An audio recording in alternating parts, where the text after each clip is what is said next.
Sabrina was a woman who prided herself on punctuality. Her daily routine was meticulously organised down to the last second. She began her day with a steaming cup of coffee, followed by a light breakfast, a tender kiss for her son, a warm embrace for her husband, and she was out the door. Her life operated with the precision of a finely tuned Swiss watch, a treasured gift from her husband, Ethan, on their 5th anniversary. "Honey, don't forget your phone," Ethan reminded her as she reached the doorway. "What would I do without you?" Sabrina replied with a grateful smile, taking the device from him. "Ilara, please ensure Sean finishes his yogurt today. He skipped it yesterday," Sabrina instructed the nanny. Ilara nodded, holding the energetic 3-year-old, who smiled at her warmly. Ilara listened intently, reacting with "amazing" and "is that so?" at just the right times. Sean adored this attention. Sabrina had noticed Ilara's gift for active listening right away when they hired her a year ago, a rare and valuable trait. Sabrina cast an evaluative glance at the nanny. Ilara was roughly 5 years younger than Sabrina, with lively brown eyes and chestnut hair, casually tied in a loose bun. Typically dressed in jeans and oversized sweaters, today she wore a light dress. Perhaps the weather had warmed up. Sabrina didn't dwell on it. She shut the door behind her, not to return until evening. Once in the car, the woman realized she had left behind her bag with her laptop and crucial documents. She had a significant client meeting at 10, and the bag held all her prepared materials, the presentation and the contract. Frustrated, she hurried back to the house. The door swung open noiselessly, a testament to Ethan's meticulous care 7 years ago when they first moved in. "So the front door sound doesn't wake Sean when we come home late," he had explained. The memory brought a pang to Sabrina's heart. The bag was in the hallway, right where she had left it. Sabrina was about to pick it up when she heard laughter. A woman's laughter, playful and flirtatious. The kind of laughter that... No, it couldn't be. She froze. "Stop it, Ethan!" Ilara's voice sounded different than usual. There were undertones not meant for an employer's ears. Silence thickened around Sabrina, turning her into a speechless statue. She quietly moved toward the sound, feeling each step as a struggle against a strong current. "Come on, she's already gone," Ethan's voice low and husky. Sabrina had only heard that in his tone in their private moments, when the bedroom door was locked, and the world shrank to the size of their bed. She stopped at the slightly open kitchen door. A painful desire to look inside battled with paralyzing fear of seeing something that would change her life forever. "We should continue your love games only when you hear the car leave." Ilara laughed again. Slowly, as if in a dream, Sabrina peeked through the crack. Ethan was standing, pinning Ilara against the kitchen table. His hand gently brushed a strand of hair from her face. The same gesture he had once used with Sabrina. The nanny smiled up at him, her eyes filled with the same tenderness one reserves for a loved one. Time stood still. Somewhere, far away in another world, the wall clock ticked. The coffee machine hummed, and 3-year-old Sean watched cartoons in the nursery. But here, in this frozen bubble of time, there were only the 3 of them. Husband, wife, and the woman between them. "Come on," Ethan whispered. "This is not the first time. Everything will be all right." Not the first time. Those words fell on dumb Sabrina like an avalanche on an unhidden skier. So, this had happened before. But how long? A month? 6 months? Or the whole year Ilara has been working for us? "And you didn't want me to come work for you," Ilara purred meanwhile, and Sabrina remembered their argument, Ethan's insistent objections to hiring a nanny, which she had taken as concern for Sean's safety and their family budget. Sabrina felt paralyzed. her feet seemingly glued to the floor. She couldn't move or speak as a whirlwind of thoughts consumed her. Sean, the mortgage, their shared business, her parents living far away, the summer vacation they had planned. What should she do? Make a scandal right now in the kitchen? Leave quietly, pretending she saw nothing? Pack her things and take Sean with her? She was at a loss. The woman who always had a plan, a meticulous schedule, and a well-thought-out strategy was now utterly helpless, faced with betrayal. The sound of Sean crying in the nursery jolted Sabrina from her shock. She heard Elara say, "I need to check on the baby," followed by Ethan's response, "Go, and I'll make coffee. We have the whole day ahead of us." The whole day. While Sabrina would be negotiating deals, reviewing contracts and planning marketing campaigns, these two would be enjoying each other's company, in her home, near her son. She retreated into the shadows of the hallway. Elara walked past, unaware of her presence, and entered the nursery. Sabrina listened as Elara comforted Sean, her voice soft and soothing as she told him a story. Then a sudden clarity struck Sabrina, like the final piece of a puzzle snapping into place. A plan materialized in her mind, as clear and precise as crystal. She quietly walked to the front door, opened and closed it loudly as if she had just arrived. "It's me! What a fool I am! I forgot my bag!" she called out loudly. A few seconds later, Ethan appeared in the hallway, his face a picture of perfectly feigned surprise. "Honey, is something wrong?"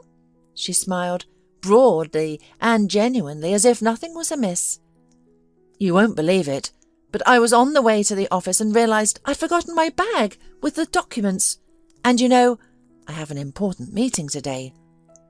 "Oh," he nodded. "It's right here in the hallway." "Okay, darling, I'm leaving," Sabrina said, taking up her bag. "And where's Sean? With Elara in the nursery?" Ethan shrugged. "He's being fussy today." "Poor baby." Sabrina shook her head. "I'll go kiss him one more time." Sabrina entered the nursery. Elara was sitting on the floor next to Sean, who was engrossed in playing with his building blocks. Her cheeks were slightly flushed. "Ethan says you're being fussy," Sabrina asked, kissing her son on the forehead. "A little," Elara replied, "but we're playing now. Everything's fine." "Wonderful." Sabrina straightened up. "Elara, can I have a word with you?" They stepped out into the hallway. Ethan was lingering in the kitchen, pretending to be busy with the coffee. "Listen, I have a favour to ask," Sabrina began. "Today is our anniversary with Ethan. 7 years together. I want to surprise him. Could you leave a bit earlier? Around 5? Elara blinked. "Of course, no problem." "Just don't tell Ethan, okay? Let it be a surprise." "Of course.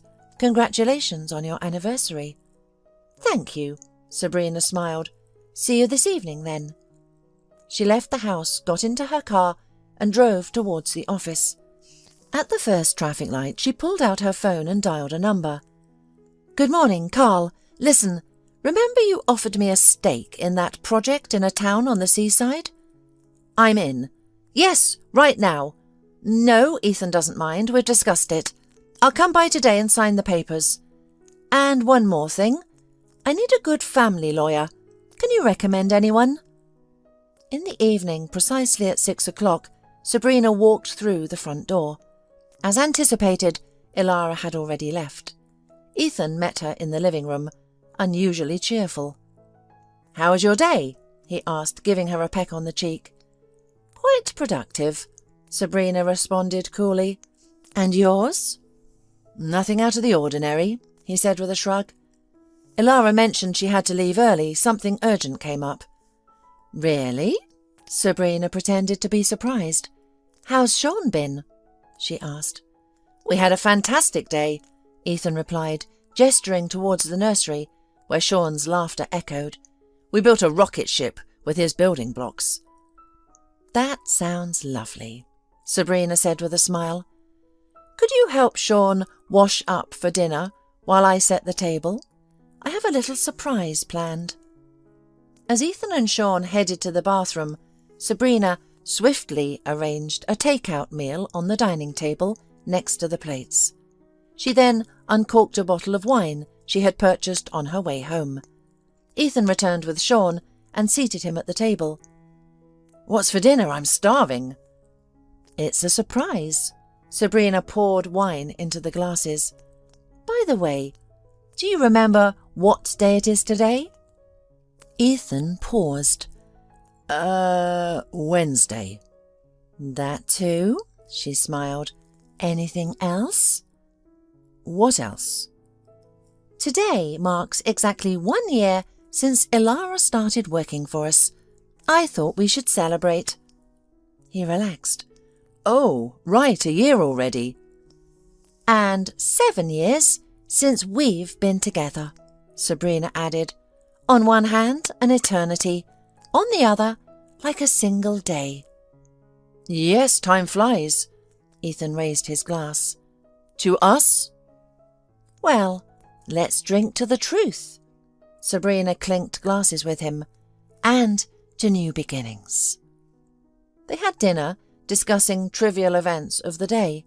Sabrina shared news about a major deal she had closed and mentioned plans to expand the business. Ethan nodded, asked questions, but his mind seemed elsewhere. After dinner, Sabrina put Sean to bed, reading him his favourite bedtime story. The boy fell asleep almost instantly, exhausted from the busy day. Returning to the living room, she handed him documents she had prepared with her lawyer. "What is this, Sabrina?" His voice was relaxed. "Divorce papers," she replied calmly, "and a property division agreement. I've already signed my part." Ethan paled. "Have you lost your mind? What divorce? What happened?" Sabrina sat across from him, hands folded on her lap. "This morning, when I returned for my bag, I overheard your conversation with Ilara and saw you in the kitchen."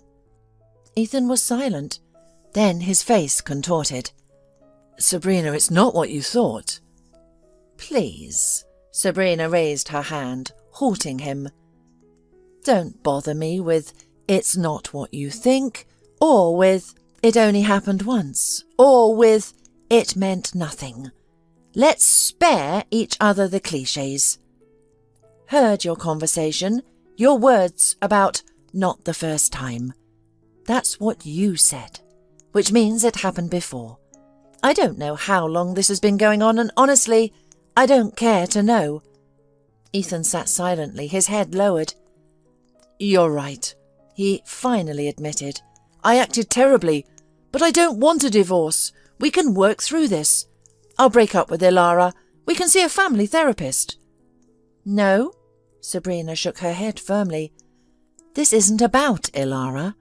It's about you breaking my trust. You betrayed our family, and what's worse, you did it in our home, near our son. That's miserable, nasty, and unforgivable." "I love you," Ethan pleaded, looking into her eyes. "You and Sean are my family."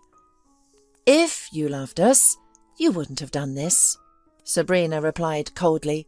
She stood up, her voice steady. "The documents state that the house stays with me and Sean. You keep the business and the car. I think that's fair." "And what about our joint work, the company?" Ethan said, a hint of desperation in his voice. "I'm stepping away from the business," Sabrina declared. "I've received a partnership offer for another venture. I've already accepted." Ethan's hands clenched into fists. "You planned all of this in just one day?" "I've always been quick to make decisions, you know that," Sabrina replied, allowing herself a bitter smile for the first time during their exchange. "Especially when there's no other option." "You had a choice. We could have—" "No, Ethan," she interrupted firmly. "Some things can't be mended. Some houses, once burned, stay that way. You have until tomorrow to gather your belongings. You can sleep in the guest room tonight. I'll tell Sean that you're going on a business trip. Then we'll figure out how to explain the truth to him, gradually. Sabrina, please don't do this to me. To our family, Ethan pleaded. The woman turned and walked towards the stairs. At the first step, she turned back and said, "And don't contact Ilara tonight. She's had a rough day too. I called her agency and told them she showed up to work intoxicated and left Sean unsupervised. I doubt she'll be working as a nanny again." You couldn't have done that, Ethan said, astonished. Why not? Sabrina stopped midway up the stairs. She destroyed my family. I destroyed her career. It doesn't make us even, but it's the best I can do in this situation, and honestly, perhaps I prevented other families from that snake. She went upstairs, entered the bedroom and closed the door. Only then, alone with herself, did Sabrina allow the tears to flow. She cried silently, hugging a pillow as she had done as a child when she didn't want her parents to hear. In the morning, when she came down to the kitchen, Ethan was already gone. His toothbrush, razor, and several shirts from the closet were missing. On the table lay signed divorce papers and a short note. "Forgive me. I was a fool. Don't worry about Sean. I'll help you both as much as I can." Sabrina filed the papers away, threw out the note, and began preparing breakfast for her son. "Mum, where's Dad?" Sean asked when he woke up. "Dad's on a business trip, sweetie," she replied, placing a bowl of oatmeal in front of him. "He'll visit you soon." "Is Ilara coming today?" Sabrina shook her head. "No, sweetie, she won't be coming any more, but we'll have a new nanny. I'm sure you'll like her." Sean thoughtfully chewed his breakfast. "Will we play astronauts today?" "Of course," Sabrina smiled, feeling the tightness in her chest begin to ease. "Right after breakfast." Ahead lay many hurdles, explaining the situation to her parents, starting a new job, and navigating life without familiar support. But she would handle it. She always did. That evening, after tucking Sean into bed, Sabrina went to the terrace with a glass of wine. Twilight descended over the garden, and in the distance a dog barked. She recalled the first evening she and Ethan had spent there after purchasing the house. "Imagine, this house is ours," he had said. "Our children will grow up here. We'll grow old together here." She took a sip of wine, reflecting on how life rarely unfolds as planned. The invisible threads of destiny weave intricate patterns, sometimes tearing apart what seemed indestructible and binding together what was never meant to be. This is just the start, Sabrina thought, gazing up at the stars. A new chapter, and this time I'll be the one writing it.